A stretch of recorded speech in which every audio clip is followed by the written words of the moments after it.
Assalamualaikum warahmatullahi wabarakatuh. Baik, hari ini kita akan belajar tentang kebutuhan makhluk hidup untuk tumbuh dan berkembang biak. Nah, sebelumnya kita baca dulu teksnya untuk menjawab pertanyaan setelahnya. Baiklah, makhluk hidup tumbuh dan berkembang. Semua makhluk hidup memerlukan udara, matahari, air, makanan, dan juga tempat tinggal atau habitat. Setiap makhluk hidup memiliki kebutuhan yang berbeda-beda untuk tumbuh dan berkembang. Manusia memerlukan makanan dan minuman sebagai sumber energi.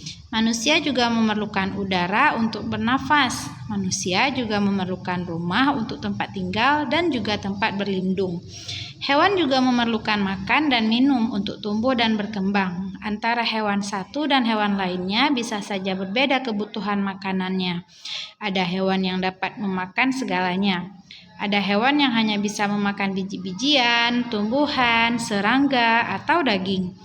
Begitu pula dengan habitatnya. Setiap hewan memiliki habitat yang berbeda. Ada yang hidup di darat dan ada juga yang hidup di perairan. Berbeda dengan manusia dan hewan, tumbuhan membuat makanannya sendiri. Tumbuhan membuat makanan melalui proses fotosintesis. Tumbuhan memerlukan karbon dioksida dan cahaya matahari untuk membantu proses fotosintesis. Tumbuhan juga memerlukan oksigen untuk bernafas dan air untuk bertahan hidup. Sekarang kalian mengerjakan latihannya ya. Yang pertama, apa saja kebutuhan makhluk hidup berikut berdasarkan teks kebutuhan makhluk hidup untuk tumbuh dan berkembang. Yang pertama manusia, yang kedua hewan, yang ketiga tumbuhan. Nah, kalian cari berdasarkan teks tersebut kebutuhannya. Misalnya kebutuhan manusia ini apa? Kebutuhan hewan itu apa? Kebutuhan tumbuhan itu apa? Nah, kalian jawab berdasarkan teks yang tadi ya. Yang kedua, temukan kosakata berikut di dalam teks tersebut. Setelah itu, carilah artinya dan buatlah kalimat menggunakan kosakata tersebut. Nah, yang pertama, habitat. Kalian harus tahu dulu itu apa habitat. Yang kedua, fotosintesis. Nah, kalian harus cari apa makna dari fotosintesis.